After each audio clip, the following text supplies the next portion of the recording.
Assalamualaikum warahmatullahi wabarakatuh. Selamat Waalaikumsalam malam, warahmatullahi sahabat wabarakatuh. sukses. Jumpa lagi dengan gua Nur Lestianto dalam tayangan Gudang Banyak Omong. Hidup itu adalah sebuah pilihan di mana kita harus bisa menempatkan diri di masa yang akan datang. Hidup itu memang rumit, lebih rumit lagi kalau kita tidak bangkit. Jangan terus-terusan mencaci maki, tapi harus terus-terusan mencari solusi. Bang, Ya, kayaknya gua ngomongnya jangan gua ya. saya aja lah, atau ente atau siapa gitu, mungkin Saya lebih aja. enak dah. Maksudnya Jaga adab. biar enak aja kita gitu. Jaga adab, yang lebih tua nih. Umur berapa? 60 kan? Buset. 60 mah gua udah tinggal nunggu waktu itu mah. Umur saya masih 38. Jujur banget tuh. Ya jujur lah. Emang kenyataannya begitu. Bang, Ya, saya mau ngobrol nih lanjut yang kemarin kan, ada statement di ending itu ngebahas masalah larangan mudik. iya. Lepas daripada itu juga saya langsung mikir ya juga ya, pengen banget mudik. Baru sadar kalau ada larangan mudik itu ya kan. Emang kemarin kemana aja?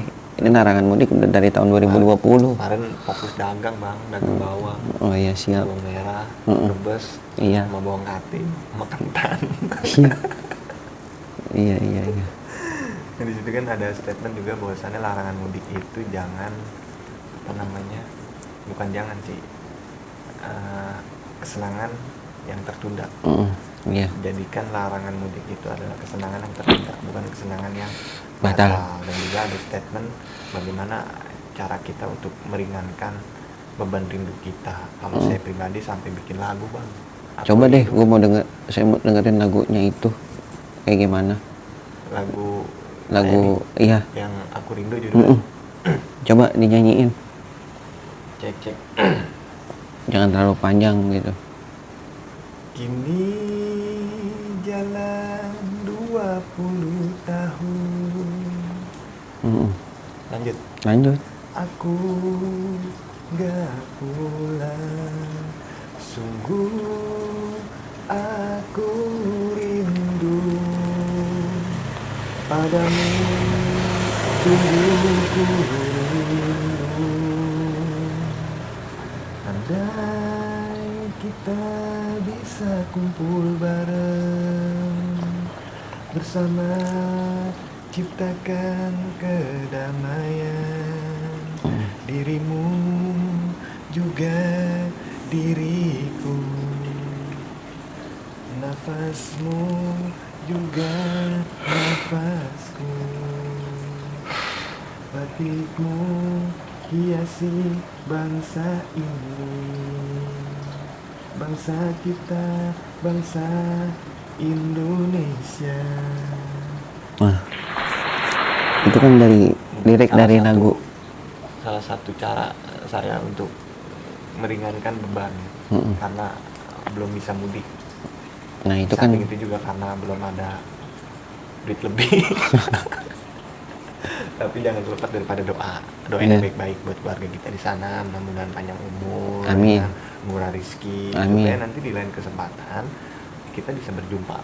Iya, betul. Silaturahmi secara langsung. Amin. Nah, cara Bang Iqbal sendiri nih untuk meringankan beban rindu lah, bukan beban hidup. Kalau beban hidup kan tiap hari juga ini. Kalau alhamdulillah lah, yang intinya mah bisa mencukupi keluarga lah ya, mungkin itu kan lebih. Jangan sedih. Jangan bilang sedih, mas sedih. Jangan curhat sih enggak. Karena nih kan tahun lalu Bang Iqbal juga kan nggak mudik kan. Karena kan ada larangan mudik juga. Iya. Nah, tahun ini pun ada larangan nih, kalau nggak salah. Dari Tapi yang bikin aneh gini loh, larangan itu kalau nggak salah kan tanggal 6 ya, sampai tanggal 17. Tiba-tiba berubah dari tanggal 22 April sampai 5 Mei. Terus lanjut lagi 8 sampai 24 Mei. Yang seharusnya 6 Mei sampai 17 Mei terus maju. Nah, untuk Bang Iqbal sendiri nih, gimana cara mensiasati ya kan, nggak salah, untuk meringankan beban rindu, karena ini kan jalan berarti udah jalan 2 tahun lah, kurang lebih 2 tahun lah ya pulang. kita nggak pulang. Nah, cara Bang Iqbal nih untuk meringankan beban rindu nih, bukan beban hidup. Kalau beban hidup sekali lagi memang yang penting cukup aja lah. Iyalah, Yang penting apapun yang kita dapatkan ya kita harus mensyukuri lah. Kalau beban hidup ya, tapi ya Allah juga istilahnya enggak membebani umatnya, asalkan umatnya mau berusaha lebih giat lagi. Waladzina jahadu fina lanadiyanahum subulana, artinya apa nih kan? Barang siapa yang bersungguh-sungguh di jalan, ya maka akan aku ridhoi, kalau nggak salah ya. Iya. Jadi kesitu. Ya bagus. Caranya abang gimana? Kalau cara Meringankan saya, beban rindu. kalau cara saya, ya kalau saya kan istilahnya bagian dari pegawai, maksudnya ya ASN lah atau PNS lah kalau saya ini kan.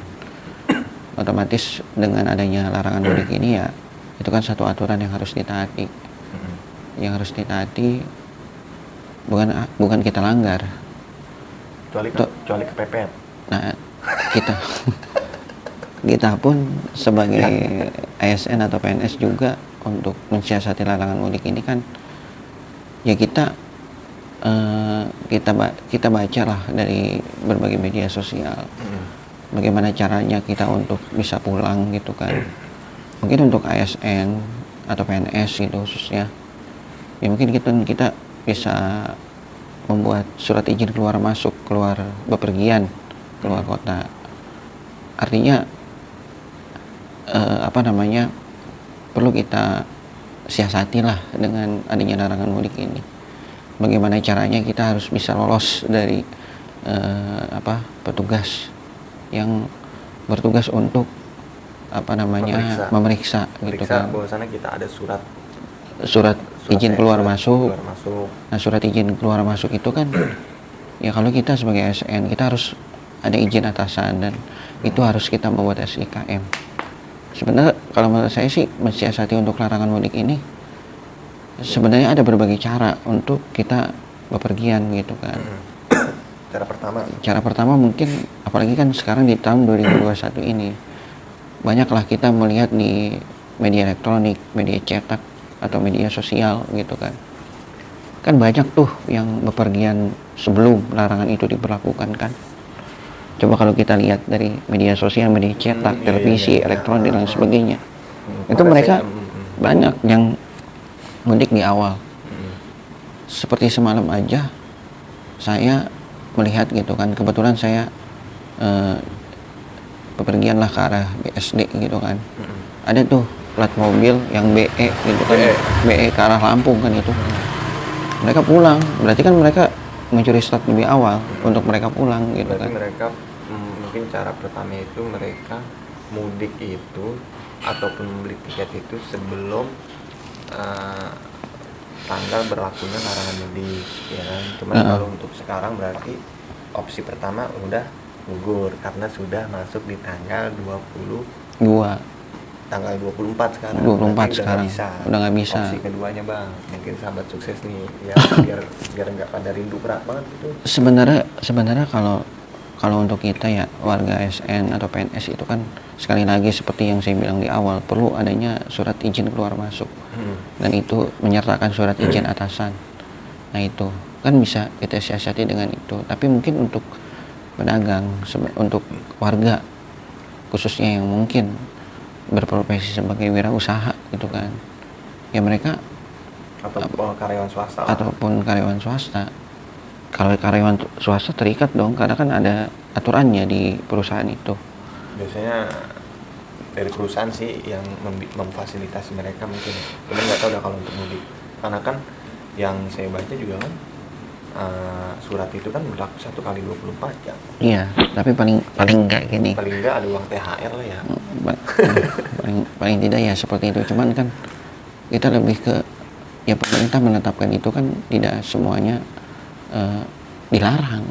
Pasti ada pengecualian gitu kan. Pengecualinya entah mungkin dia ada surat kesehatan gitu kan. Atau memperlihatkan kepada petugas dia sudah tes rapid antigen.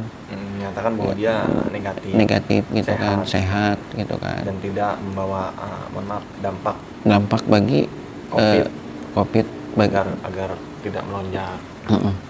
Dan dia ketika dia pulang kampung dengan dia memperlihatkan surat kesehatan kepada petugas, otomatis di tempat pada saat ke daerah yang dia tuju, oh saya sudah punya surat ini nih, surat bebas COVID gitu kan, otomatis ya mungkin warga di sana juga welcome dengan kedatangan kita, tingkat gitu khawatirnya kan, berkurang asalkan mereka sudah memperlihatkan surat keterangan itu.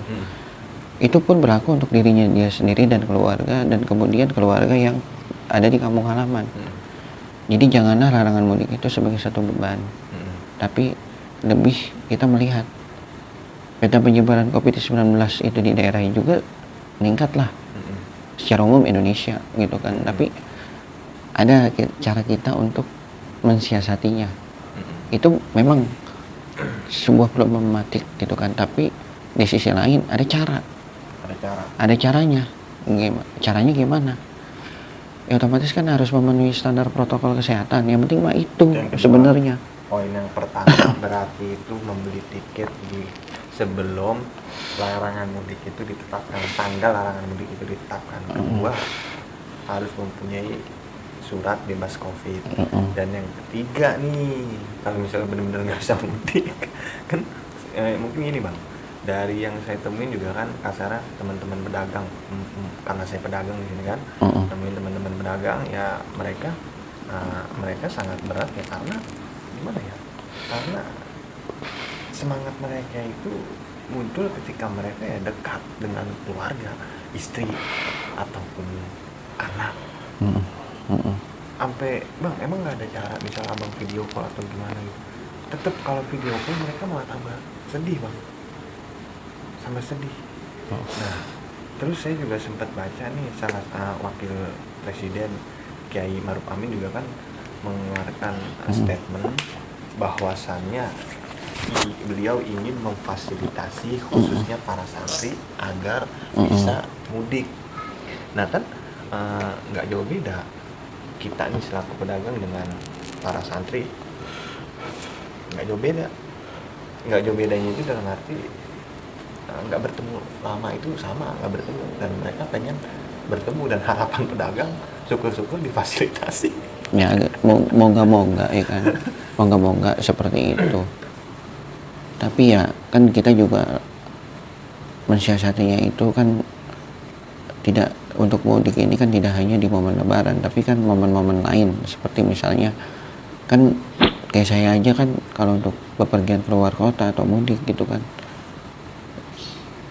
lebaran dengan liburan akhir tahun, itu 1 tahun 2 kali. Nah namanya pedagang, kalau kita mengkaji dari sisi pedagang yang tidak pulang kampung, ya mungkin setelah lebaran kan mereka istilahnya free gitu kan, free, bebas waktu lah, mau kapan aja bisa pulang kan. Cuman gini bang, mohon maaf, pedagang ini kalau misalnya ngambil di luar daripada masa-masa masih harum-harumnya lebaran, justru mereka di situ kan melihat pegawai-pegawai itu udah pada masuk kerja, sayang omset mereka di situ. Ya paling tidak harapannya bagi mereka yang istilahnya berprofesi sebagai wirausaha atau pedagang gitu kan, ya moga-moga gitu kan bisa difasilitasi. Amin, Allah. Bisa difasilitasi, tapi ya memfasilitasi itu kan otomatis kan harus mendata, kaitannya dengan data.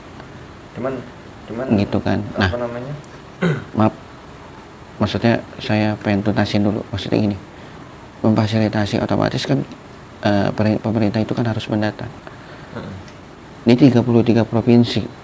Ya. Di 33 provinsi, khususnya yang berprofesi sebagai wirausaha, otomatis kan harus didata tuh semuanya. Dan sekian juta penduduk di kita ini, termasuk yang mungkin mereka yang berprofesi seperti pedagang atau berwirausaha, mereka tidak mungkin hanya sebagian besar dong orang yang difasilitasi, pasti harus semuanya gitu kan. Nah, berapa banyak gitu kan. Nah, itu kan pasti harus dikaji ulang nih gitu kan. Apalagi momen lebaran ini kan tinggal berapa hari lagi, bukan, tinggal berapa minggu lah, 2 minggu lah mungkin kurang lebih gitu kan. Dari 2 minggu estimasi waktu sebelum lebaran, cukup nggak waktunya misalnya dengan basicnya di data yang harus terdata semuanya kan. Berapa banyak yang harus difasilitasi ya kan. Akankah waktu 2 minggu itu cukup gitu kan. Ya mungkin menurut saya bagi sahabat sukses di sana gitu kan yang berprofesi sebagai itu, wirausaha atau pedagang gitu kan, ya seperti tadi kan banyak nih pemberitaan di media cetak, media elektronik dan lain sebagainya yang mereka mencuri start lebih awal. Mungkin kalau pada saat sekarang ini mungkin bisa coba dijalani gitu kan, coba curi start lebih awal, atau mungkin misalnya mudiknya di malam hari atau bikin surat kesehatan, mungkin seperti itu. Paling tidak dengan kita memenuhi standar protokol kesehatan, artinya kita sudah mendapatkan surat kesehatan itu, ya paling tidak kan dengan dia berprofesi sebagai wirausaha, otomatis kan pemasukan itu adalah buat mereka.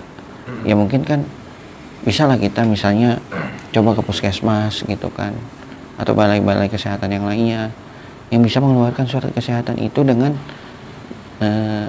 standar operasional prosedur sesuai dengan SOP, dan kemudian juga mungkin dari sisi dana juga nggak terlalu banyak gitu kan gitu. Cuman ini bang, apa namanya, mungkin yang jadi pro kontra diadakan orang hidup di tahun 2021 ini kan, kalau menurut saya pribadi ini lebih menonjol pro kontranya ya. Di apa namanya, di samping larangan mudik itu ditetapkan, tetapi wisata dibuka, hajatan, pernikahan diperbolehkan. Itu ada pengecualian nggak sih bang? Saya yakin kan COVID ini kan mulai dari tahun 2020, Maret 2020. Saya ingat banget itu. Mulai terjadinya pandemi di Indonesia ini mulai dari Maret 2020. Nah, ketika masuk bulan April itu kan udah masuki bulan puasa 1441 Hijriah. Sekarang 1442. Larangan itu kan sudah diberlakukan 2 tahun, kurang lebih 2 tahun. 2020 dan 2021 saat ini. Ya kan? Ya kurang lebih mau 2 tahun lah. Maret 2020, Maret 2021 udah setahun. Ya kan, setahun lebih, setahun berapa bulan lah ya. Pasti kalau saya yakin waktu tahun 2020 itu sepengetahuan saya itu semua tidak diperbolehkan. Ya. Baik kegiatan-kegiatan yang sifatnya mengumpulkan orang banyak. Itu ditiadakan sama sekali. Tapi di 2021 ini adalah yang tetap dia tetap melangsungkan acara pernikahan. Dan tempat wisata pun dibuka dong sekarang. Tapi pasti mereka yang tempat-tempat wisata yang sifatnya mengumpulkan orang banyak, itu kan pasti dia harus sudah memenuhi standar protokol kesehatan. Dan di tempat wisata itu pasti saya yakin sudah menetapkan aturan itu. Seperti misalnya saya bulan Desember kemarin saya pergi ke Garut, ke tempat mertua, orang tua dari istri saya. Saya ke sana. Saya tanya, saya kan ingin mengajak anak-anak saya untuk ke tempat wisata. Nah, saya info waktu itu, ada di beberapa tempat wisata di Garut itu yang sudah yang kalau kita ke sana itu harus rapid test. Di tempat wisata itu memperlakukan rapid test. Mungkin sekarang belum semuanya dia tetap buka, karena kan istilahnya pemasukan mereka kan dari situ. Maka dia harus memenuhi itu, aturan itu, rapid test, dan intinya dia sudah memenuhi protokol kesehatan. Nah, otomatis tempat wisata manapun pasti kalau sudah memperlakukan itu pasti mereka tetaplah kegiatan usahanya itu pasti berjalan. Tapi Bisa. pengunjung yang datang Ya kan pasti berkurang. udah disediain fasilitas kan ya? Ya udah ada fasilitas untuk itu dan mereka harus seperti itu dulu. Berarti mereka nggak mengeluarkan biaya sendiri? Ya pasti ya kalau untuk itu saya kurang tidak mengetahui lah. Tapi yang jelas info yang saya dapat itu saya mau ke apa ya waktu itu saya mau ke tempat Sabda Alam. Oh ya, kalau ke situ harus memenuhi protokol dulu. Kita harus tes rapid dulu, gitu. Kalau kita nggak membawa surat itu, ya mungkin di tempat wisatanya kita tes rapid antigen dulu, gitu kan. Dan Ketika itu mengeluarkan biaya sendiri, dan itu pun akhirnya saya nggak ke sana, saya ke tempat lain, gitu kan. Berarti itu suatu kesenangan yang tertunda ya. Akhirnya bisa nyari kesenangan di tempat lain. Iya. Ya bagaimana lah caranya kita mensiasati. Jadi harapan saya sih jangan berkecil hati lah.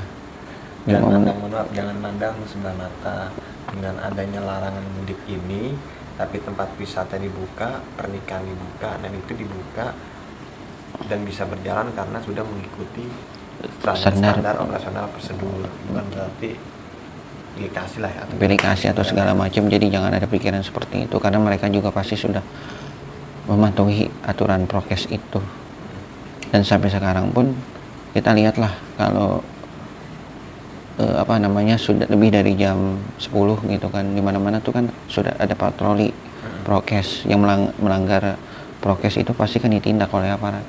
Tidak hanya larangan mudik aja, mungkin sektor-sektor usaha juga yang tidak tutup di atas jamnya yang sudah ditetapkan, otomatis mereka harus tutup gitu kan. Tapi ditindak oleh aparat itu Bang, kasus-kasus prokes ini bisa nggak sih naik ke ranah pidana gitu? Ya kalau menurut saya tidak seharusnya seperti itu. Kecuali ada pengecualian nggak? Ada pengecualian. Yang penting kan kita harus memenuhi standar itu dengan mencuci tangan, berbagai masker, dan ya intinya kan seperti itu. Artinya kontak itu kan makanya kita suruh cuci tangan dan lain sebagainya karena virus itu kan nempel.